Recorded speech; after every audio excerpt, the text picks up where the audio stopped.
اعوذ باللہ من الشیطان الرجیم بسم اللہ الرحمن الرحیم قل یوم الفتح لا ينفع الذین کفروا ایمانهم ولا هم ينظرون فاعرض عنهم وانتظر انہم منتظرون۔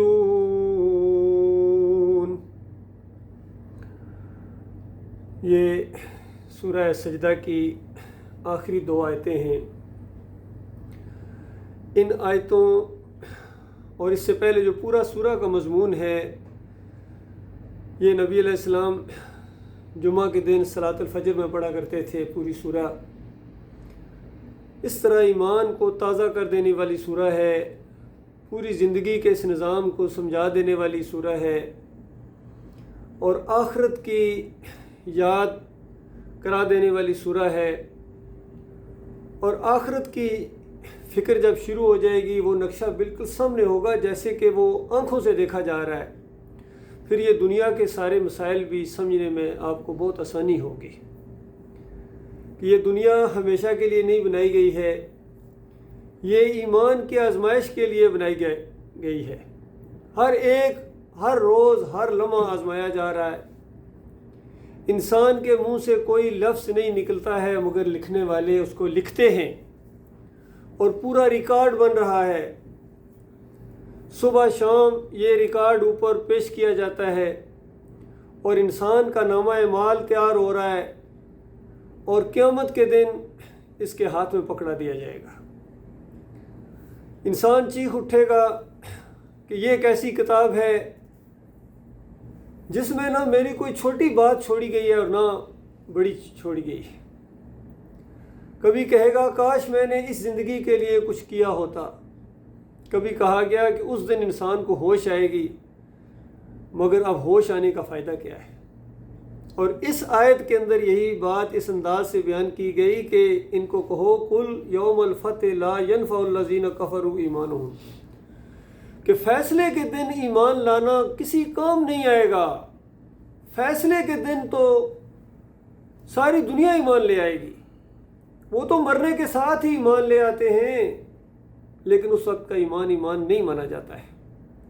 کہیں مالک فرماتا ہے کہ دیکھو اگر ہم چاہیں تو ان سب کو مسلمان کر دیں۔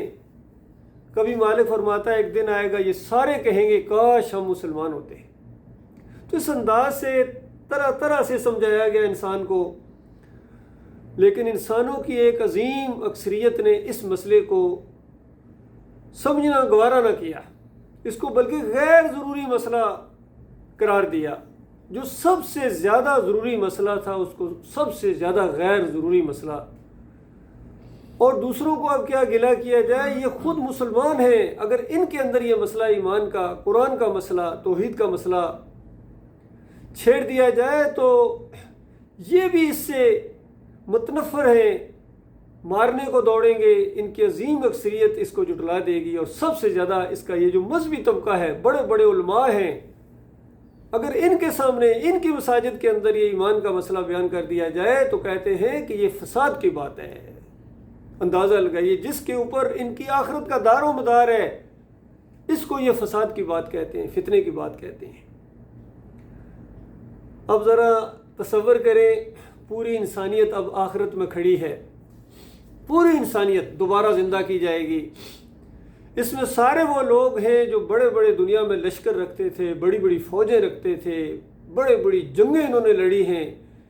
ایک دوسرے کے خلاف کیا کیا بیان بازیاں کیا کرتے تھے، کس طرح انسانیت کو قتل عام کیا انہوں نے، کس طرح ان کا رعب اور دبدبہ تھا، اور کتنوں نے خدائی کا دعویٰ کیا، اور کتنوں نے دعویٰ تو نہیں کیا لیکن عملاً ثابت کیا کہ ہم ہی ہیں جن کی بات چلے گی، اور اوپر والے کی بات ہم چلنے نہ لائیں گے۔ آپ ذرا تصور کریں، ساری انسانیت میدان محشر میں کھڑی ہے، پہلے انسان سے لے کر آخری انسان تک سارے انسان وہاں کھڑے اور ننگے کھڑے، اندازہ لگائیے، اور کسی کو ہوش نہیں ہے کہ وہ کسی دوسرے کے اوپر حملہ کرے، یا کوئی اپنی فوج اس کا حکم مانے، یا اس کا حکم کسی عوام کے اوپر چلتا ہو، یا اس کا کوئی وہاں مال و دولت ہو، بینک بیلنس ہو، اس کے اشاروں کے اوپر فوجیں دوڑ پڑیں، وہاں کوئی بھی اس طرح کا اختیار رکھنے والا نہیں ہوگا۔ اندازہ لگائیے، چنگیز خان اور اس کی فوج بھی وہاں کھڑی ہوگی، نمرود اور اس کے لشکر بھی وہاں کھڑے ہوں گے، فرعون اور اس کے حواری بھی وہاں، اس کے سارے لشکر وہاں کھڑے ہوں گے، ہٹلر اور اس کی فوجیں جتنی تھی دنیا کے اندر ساری وہاں کھڑی ہیں، اور آج کے جتنے یہ فرعون ہیں، چاہے جس شکل میں یہ آئے ہوں، بش ہو یا آج کا یہ ڈونلڈ ٹرمپ ہو یا مودی سرکار ہوں یا ہمارے یہ ہوں، سارے کے سارے گائے کے پجاری ہوں یا گھوڑے کے پجاری ہوں، سلیب کے پجاری ہوں یا پیغمبروں کو اللہ کے بیٹے قرار دینے والے ہوں، سارے وہاں کھڑے ہوں گے، اور کسی کی جرت نہیں ہوگی کہ وہ منہ سے کوئی بیان جاری کر سکے۔ تو اس سے آپ اندازہ لگائیں کہ اصلی شہنشاہ کی حکومت جب سامنے آئے گی تو کیا منظر ہوگی۔ اللہ کے بندو، اس نقطہ نظر سے جب دیکھیں گے آپ، تو پھر آپ کو یہ سارے دنیا کے مسئلے سمجھ آ جائیں گے۔ یہ ایک ڈرامہ محسوس ہوگا کہ کیا ہو گیا ان انسانوں کو، چند دنوں کی ان کی آزمائش کی گئی تھی اور ان کو بندگی کی آزمائش میں ڈالا گیا تھا، اور اس وقت سارے کے سارے یہ کوشش کریں گے کہ کاش ہم مومن ہوتے، کبھی کہیں گے کاش ہم مٹی ہوتے، یعنی ہمیں دوبارہ حساب کتاب کے لیے نہ کھڑا کیا جاتا۔ اور اس وقت اعلان کیا جائے گا، آج دنیا میں جو جس کو پکارتا تھا، جس کی بندگی کرتا تھا، اللہ کے علاوہ جس کو اپنا ایک معبود مانتا تھا، مشکل کشا مانتا تھا، حاجت روا مانتا تھا، نظر و نیاز کرتا تھا، اس پر بھروسہ اور توکل کرتا تھا، اس کے واسطے اور وسیلے دیتا تھا کہ اس کی وجہ سے یہ سب کچھ ہو رہا ہے، ان کی وجہ سے یہ کائنات بنی ہے، ان کا نام لیا جائے تو اوپر والا پھر راضی ہو جاتا ہے، مجبور ہو جاتا ہے، پھر تو ضرور سنتا ہے، ان کی ٹالی نہیں جاتی ہے، یہ ایسی بڑی سرکار ہیں۔ تو یہ سارے دعوے کرنے والے وہاں موجود ہوں گے، اور کہا جائے گا کہ آج اپنے اپنے معبودوں کے ساتھ ہو جاؤ۔ سلیب کے پجاری ایک طرف اکٹھے ہو جائیں گے، عزیر علیہ السلام کو پوجنے والے ایک طرف اکٹھے ہو جائیں گے، یا ابراہیم اغسنی یا لات بابا منات بابا پکارنے والے ادھر ہو جائیں گے، واد سوا یوس اور یوک کو پکارنے والے ادھر ہو جائیں گے، اپنے ان معبودوں کے ساتھ ہو جائیں گے، گائے کے پجاری اور کالی دیوی کے پجاری اس کے ساتھ ہو جائیں گے، اور یہ گھوڑے کے پجاری، گمبد کے پجاری، مزار کے پجاری، دربار کے پجاری، اور جتنے بھی ان کی پوجا پاٹ یہاں دنیا میں کی گئی ہے وہ ان کے ساتھ ہوتے چلے جائیں گے، سب اپنے اپنے معبود کی طرف ہوں گے اور سمجھیں گے کہ ہم سچے ہیں، تبھی تو اس کی طرف دوڑے دوڑے جا رہے ہوں گے۔ آج دنیا میں بھی اگر کہا جائے تو وہ اپنی اپنی پارٹیاں علیحدہ علیحدہ ہو جائیں گی، بریلوی بریلویوں کے ساتھ ہو جائیں گے، دیوبندی دیوبندیوں کے ساتھ ہو جائیں گے، اہل حدیث ایک طرف ہو جائیں گے، سلفی ایک طرف ہو جائیں گے، قادیانی ایک جگہ اکٹھے ہو جائیں گے، رافضی ایک جگہ ہو جائیں گے، سارے اپنے اپنے لشکر ہیں، اپنے اپنی جماعتیں ہیں، اپنے اپنے فرقے ان کے، اور سارے اپنے آپ کو حق پر سمجھتے ہیں۔ تو وہاں بھی اسی انداز سے چھانٹی ہوگی، اور پھر سب کو جہنم کی آگ کے اندر ڈالا جائے گا۔ ان کے اپنے سارے جو دنیا میں جس انداز سے معبودوں کو پوجتے تھے، اور اللہ کی وہ بات پوری طرح سچی ثابت ہو جائے گی، اور کیسے نہ سچی ثابت ہو۔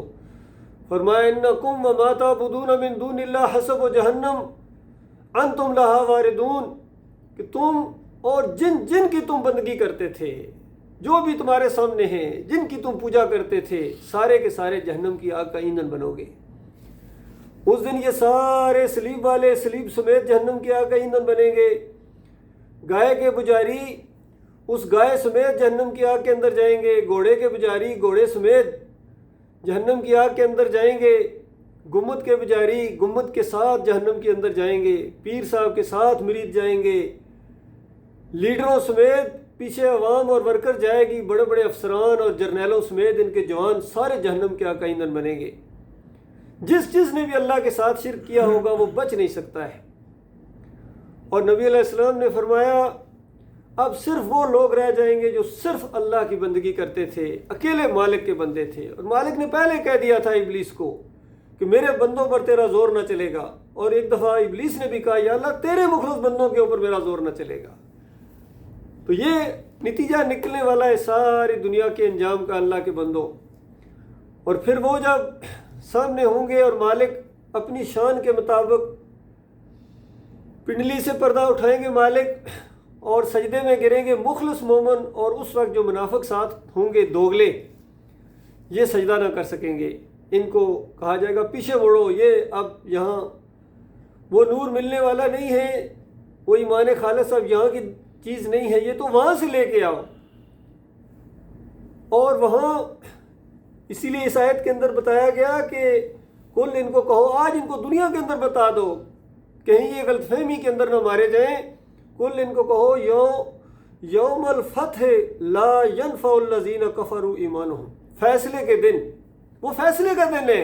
اور فیصلہ ایسی بنیاد کے اوپر ہونے والا ہے، ایسی نقطے کے اوپر ہونے والا، عقیدے کی جنگ ہے، عقیدے کی آزمائش ہے۔ اسی نقطے کے اوپر جب فیصلہ ہوگا کہ مسئلہ تو یہ ہے کہ اللہ اکیلا معبود ہے، یا اللہ کے علاوہ کوئی اور بھی ہے، کوئی اور داتا، کوئی اور دستگیر، کوئی اور جولیاں بھرنے والا، کوئی اور کھوٹی قسمت کھری کرنے والا، کسی اور کا واسطہ وسیلہ چلتا ہے، کسی اور کی بھی سفارش آج کام آتی ہے، جس کو اللہ پکڑنا چاہے یہ چھڑاتے ہیں۔ اچھا تو آج تو فیصلے کا دن ہے، تو مالک فرماتا ہے اس دن ایمان لانا بالکل کسی قسم کی کوئی ان کو فائدہ نہ دے گا، ولا ہم ینظرون، اور ان کو دوسری مہلت بھی نہیں دی جائے گی۔ اندازہ لگائی ان کی بے بسی کی حالت، دیکھیے اللہ کے بندو۔ دنیا میں یہ بڑے بڑے بادشاہ رہے تھے، بڑے بڑے افسر تھے، بڑے بڑے سرمایہ دار تھے، بڑے بڑے خوبصورت چہرے تھے ان کے، اور بڑی بڑی زبردست خوراکیں کھانے والے، لمبی لمبی گاڑیوں کے اندر بیٹھنے والے، محلات اور ویلوں کے اندر بیٹھنے والے، سونے کے زیورات میں لدے ہوئے، اور ان کے سونے کے ٹائلٹ تھے، اندازہ لگائیے، اور ان کی سونے کی چھتیں تھیں، کیا کچھ نہیں تھا ان کے پاس، لیکن اگر نہیں تھی کوئی چیز تو ایمان خالص نہیں تھا۔ اور ایمان خالص کو عام طور پر یہ مذاق بھی اڑایا کرتے تھے، یہ کیا بات کرتے ہو آپ کہ اگر ایمان لاؤ اور تقوی اختیار کرو تو سارے مسئلے حل ہو جائیں گے، یہ کیسے آپ بات کہہ سکتے ہیں؟ کیونکہ جب ان کو بتایا جاتا تھا کہ دیکھو اللہ ہمارا مالک فرماتا ہے الذین آمنوا ولم یلبسوا ایمانہم بظلم اولئک لہم الامن وہم مہتدون، کہ جو ایمان لائیں اور اپنے ایمان کے اندر شرک کی ملاوٹ نہ کریں، ان کے لیے امن ہے، امن و سکون اس طرح آئے گا پوری دنیا کے اندر، کوئی اور طریقہ نہیں ہے۔ تو آگے سے کہتے تھے کہ اس سے کیا ہوتا ہے، ایک 2 4 5 بندے ایمان لیں، کیسے یہ سارے مسئلے حل ہو جائیں گے؟ تو مالک نے ان کو بتایا کہ دیکھو یہ کائنات کا مالک اللہ ہے، بنائی ہے اس نے، وہ جانتا ہے سارے معاملات کو، اور اس نے یہ طریقہ بتایا ہے، وہ خود کہہ رہا ہے کہ امن آئے گا، لیکن تمہیں یقین نہیں آیا تھا، اور اب چیخ رہے ہو کہ ہم ایمان لاتے ہیں، ہم ایمان لاتے ہیں۔ اب تمہارا ایمان لانا بالکل کوئی فائدہ نہیں دے گا، اور دوبارہ موقع بھی تمہیں نہیں دیا جائے گا۔ اور پھر فرمایا آخری آیت کے اندر فَأَعْرِضْ عَنْهُمْ وَانْتَظِرْ، بالکل ان سے منہ پھیر لو، ذرا برابر ان کی پرواہ نہ کرو، اور ان کو کہو کہ اب انتظار کرو، اِنَّهُمْ مُنْتَظِرُونَ، اور یہ بھی انتظار کر رہے ہیں کہ اب اس کے بعد آخرت ہی ہے، مرنے کے بعد تو یہ سب کچھ ہونا ہے۔ اللہ کے بندو، آج دنیا میں جو کچھ ہو رہا ہے یہ اللہ تعالیٰ کا انصاف ہے، اور مالک نے اس عذاب کا سورہ الانعام کے اندر اس کا ذکر کیا ہے کہ اگر یہ ایمان کی بات تمہاری سمجھ میں نہیں آتی ہے تو دیکھو اللہ تعالیٰ پوری قدرت رکھتا ہے اس بات کے اوپر کہ قل هو القادر، کہ وہ پوری طرح قدرت رکھتا ہے تمہارے اوپر، الا ان یبعث علیکم عذابا من فوقکم، کہ وہ تمہارے اوپر سے تمہارے اوپر عذاب نازل کرے، یہ میزائلوں کی بارش کرے، پتھروں کی بارش کرے، ڈرون کی بارش کرے، یہ سب کچھ اسی کے ہاتھ میں، یاد رکھیے۔ او من تحت ارجلکم، یا تمہارے نیچے سے زمین پھٹے، زلزلے آئیں اور سیلاب آئیں، سونامیاں آئیں، اس طرح تمہاری زمین کے اوپر سے تمہارے اوپر عذاب نازل کیے جائیں۔ اور یلبسکم شیعا،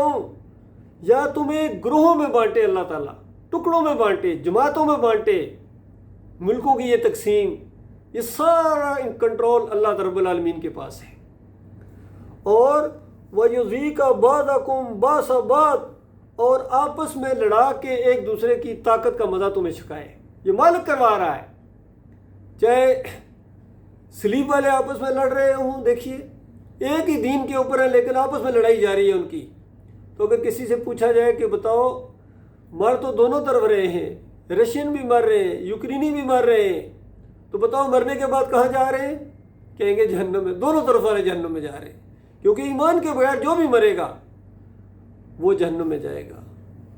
نبی علیہ السلام نے فرمایا ممات یشرک باللہ شیئن دخل النار، جس کی موت آتی ہے اور شیئن معمولی شرک کے ساتھ اگر اس کی موت آ گئی تو وہ آگ میں داخل ہو جاتا ہے اسی وقت۔ قوم نوح کے بارے میں فرمایا اغرقوا فادخلوا نارا،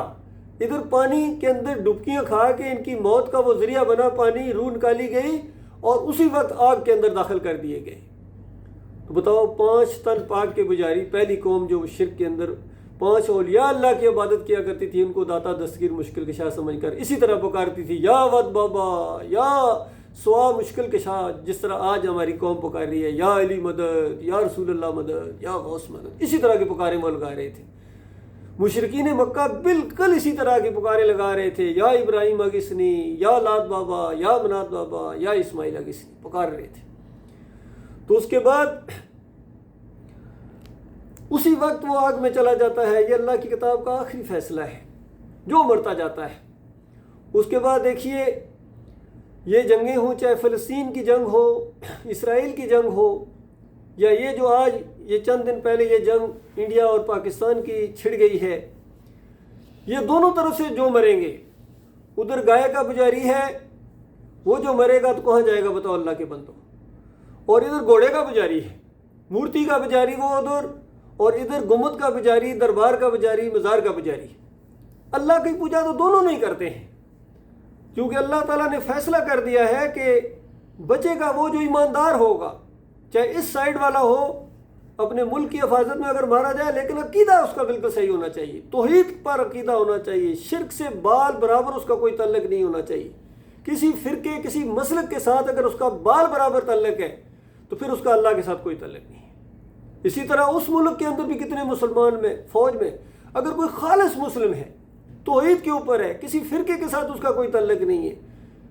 مزار شریف کے اوپر جانے والا نہیں ہے، محی الدین چشتی کا پجاری نہیں ہے، وہاں لنگر کھانے والا نہیں ہے، 11ویں دینے اور دلانے والا نہیں ہے، جدھر بھی ہے، چاہے ادھر ہے چاہے ادھر ہے، جو بھی مومن ہے، جو مرے گا اپنے ملک کی حفاظت میں وہ جنت میں جائے گا۔ اور جو شرک کا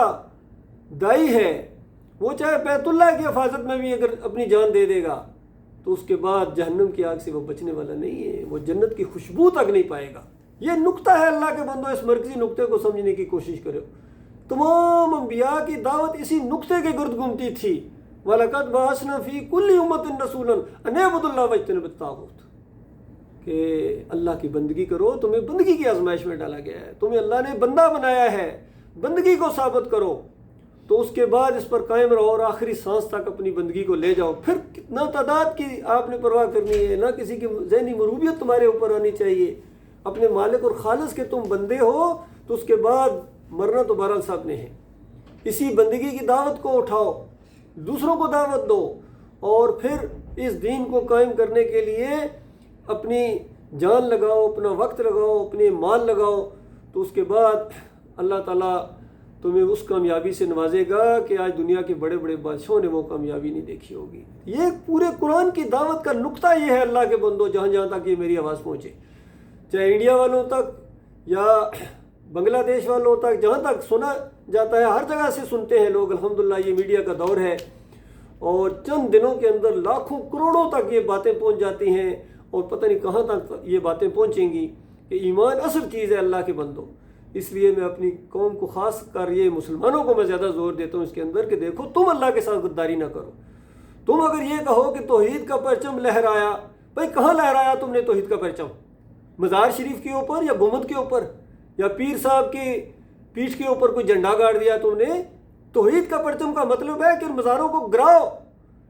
ان مورتیوں کو توڑو، یہ توحید کا پرچم لہرانا ہے، جس طرح نبی صلی اللہ علیہ وآلہ وسلم نے توحید کا پرچم لہرایا تھا، صحابہ اکرام نے توحید کا پرچم لہرایا تھا،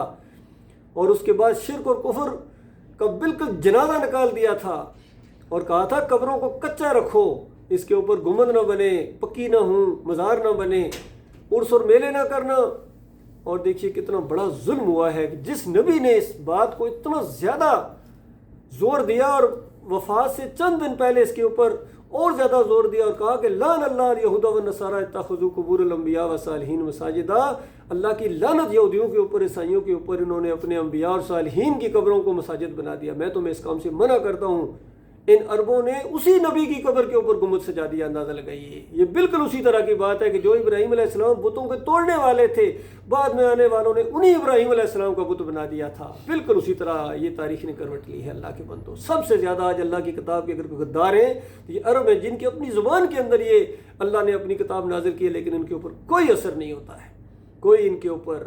ان کے علماء کے اوپر، سب نے دین کو پیشہ بنایا ہوا ہے۔ آج دین کے اوپر کھا رہے ہیں، پی رہے ہیں، عیش کر رہے ہیں، اور یہ سمجھتے ہیں ہماری باری کبھی نہیں آئے گی۔ حالانکہ مجھے ابھی تک یاد ہے کتنے سال پہلے ہم نے ان کو کہا تھا کہ دیکھو آج اگر تم برما کے اوپر یہ جلوس نکال رہے ہو، وہاں تم بھیج رہے ہو، اپنی امداد بھیج رہے ہو، یا کبھی فلسطین بھیج رہے ہو، یہی چیز تمہارے اپنے شہروں کے اندر ہو سکتی ہے، لاہور کے اندر ہو سکتی ہے، اسلام آباد کے اندر ہو سکتی ہے، راولپنڈی کے اندر ہو سکتی ہے۔ اس وقت ان کی سمجھ میں نہیں آیا تھا، آج جب دوڑیں لگی ہیں تو اس کے بعد ان کو سمجھ آیا سارا معاملہ۔ اللہ کے بندو، ابھی اللہ صرف اشارے دکھا رہا ہے تمہیں کہ تم اللہ کی طرف پلٹو۔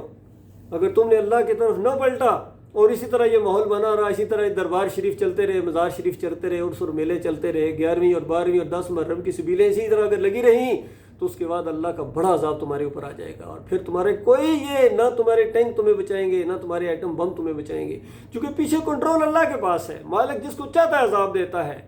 اور دوسروں کو بھی اپنے اوپر ترس کھانا چاہیے کہ اسی طرح ہمیشہ نہیں رہے گا۔ مودی صاحب یا دوسرے لوگ یہ سمجھتے ہیں ہم بڑے ہیں، ہمارا حکم چلتا ہے۔ تمہیں اللہ نے بندگی کے لیے پیدا کیا ہے، اور وہ منظر جب آ جائے گا، آخر تمہیں وہاں جانا ہے جہاں تمہارے بڑے چلے گئے۔ بتاؤ نمرود کہاں چلا گیا، فرعون کہاں چلا گیا، تم سے زیادہ طاقت والے تھے، تم سے زیادہ عوامی حمایت تم کو حاصل تھی۔ اندرا گاندھی کدھر چلی گئی، راجیو کدھر چلا گیا، اور ان کے بھی بڑے بڑے جرنیل گزرے ہیں، شرک کے اوپر ان کی موتیں آئی ہیں، بالکل ثابت ہے۔ جنرل ایوب صاحب کہتے ہیں میں جنرل اس لیے بنا ہوں کہ وہ مری میں ایک مجذوب تھا، اس نے پتہ نہیں مجھے ڈنڈا مارا تھا، اندازہ لگائی۔ یہ ان کے عقیدے ہیں۔ اور ہمارے جنرل مرد مومن مرد حق رنگون میں جا کے گھنٹہ کھڑکائیں، اور اندرا گاندھی کے مرنے کے اوپر کلو شریف پڑھ رہے ہیں، اور یہ سارے ہیں، ان کو ایمان کی ہوا نہیں لگی اللہ کے بندوں، اور کوئی ایمان عقیدے کی بات نہیں کرتا ہے، چاہے یہ حافظ سعید صاحب ہوں، چاہے یہ دوسرے جو آج کل بڑے سمجھے جاتے ہیں، تقریریں کرتے ہیں اور مکے لہراتے ہیں، کوئی شرک کے خلاف نہیں بولتا ہے کہ اپنے بتوں کو سنبھالتے ہو، ان کو پالش کرتے ہو۔ کسی بڑے لیول پر کبھی آواز آئی ہے کہ یہ باٹی میں مزار نہیں ہونا چاہیے، بری سرکار کو گنبد کو نہیں ہونا چاہیے، 7 شریف کو نہیں ہونا چاہیے؟ بتائیے۔ عبد القادر جیلانی کا تو چلو دوسرے ملک میں، تمہارے اپنے ملک کے اندر جو تمہارے بت ہیں ان کو کب توڑو گے، کون توڑے؟ اللہ تعالیٰ غور و فکر کرنے کی توفیق عطا فرمائے۔ یہ اصلی مسئلہ ہے اللہ کے بندو، قرآن کا مسئلہ ہے، پہلے صفحے سے لے کر والناس تک یہی ایک مسئلہ ہے، اسی کے اوپر انشاءاللہ ہم زور دیتے اور دیتے رہیں گے۔ ہمارا یہ معاملہ ہے،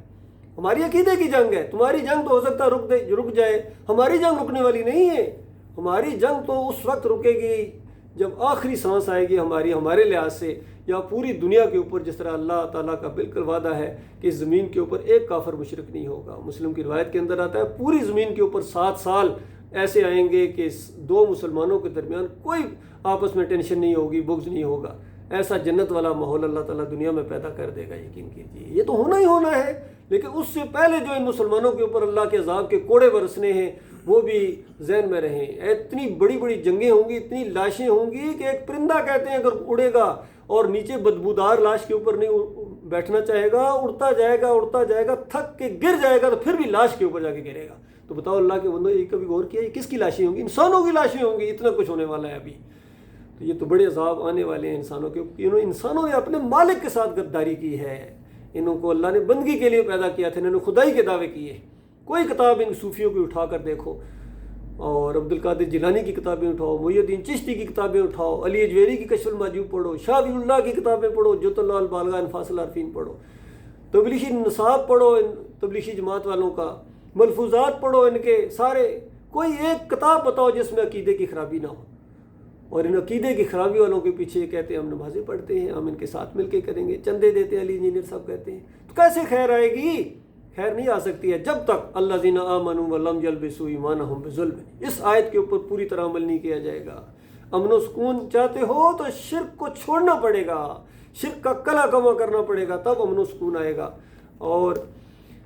ایک عام مومن ہے، اگر ان حالات کے اندر وہ اپنے آپ کو بچانا چاہتا ہے تو اس کے لیے ضروری ہے کہ توحید کی دعوت دے، کیونکہ توحید کی دعوت دے، رد شرک کرے تو اللہ تعالیٰ ان کو بچا لے گا۔ اور جو خاموش رہے گا ان دنوں کے اندر یا اس ماحول کے اندر تماشائی بنا رہے گا اس کا معاملہ بڑا خطرے میں ہے۔ اللہ تعالیٰ غور و فکر کرنے کی توفیق عطا فرمائے۔ وقول قولی ھذا استغفر اللہ لی ولکم ولسائر المسلمین۔